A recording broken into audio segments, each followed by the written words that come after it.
Good morning. I hope your coffee is hot and your bed is warm. It's really beautiful today, so I bet the mountain's out. I'm gonna try to get a good picture right when I go over the bend on I-5 because that is when the good view happens. And I decided to review what I'm learning in biology while I'm in the car. I mean, obviously that's not the first time anybody's ever thought of that idea, but you know, normally I listen to music. So anyway, I thought I would share what I'm learning on speciation. And that is that, like in taxonomy, when they're trying to figure out how to name things or differentiate species for the phylogenetic tree of life, there's different methods that have happened in historically, I guess. And one of the methods that they use to determine different species is the biological species method.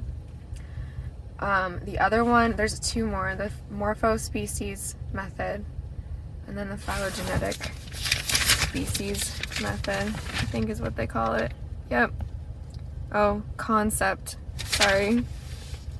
So the biological species concept is about reproductive isolation. So when there's genetic isolation that occurs in different ways, there's like prezygotic and postzygotic isolation.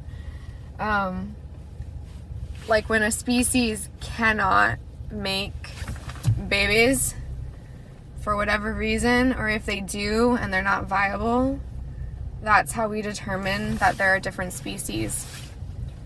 A problem with this is that they can't use it for asexual reproduction or fossils because you can't witness who mates with who.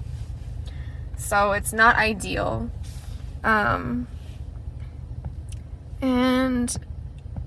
basically, yeah, I think I covered that.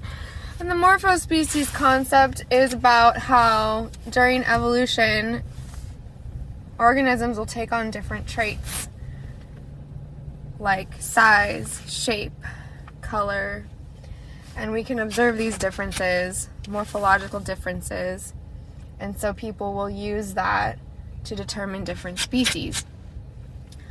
But the problem with that one is that experts can disagree on what differentiates varying species, and it doesn't work for things that are not visual, like sound. Like if a songbird is different from other birds, like they make different sounds, right? So it's not perfect. It does a good job. But the phylogenetic species concept identifies, sorry, I'm making sure I'm getting this right so I don't tell you guys the wrong shit. So it identifies species based on evolution. And I think that now they can use genome sequences to really confirm.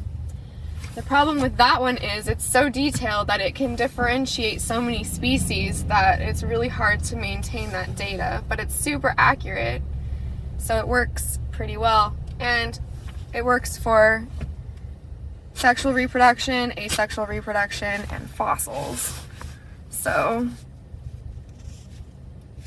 highly accurate. That's probably everything you ever wanted to know and were afraid to ask about speciation. And very basic, I know, but I have to memorize this so I can be quick on the exam. Anyway, I hope you guys have a good day. Bye bye.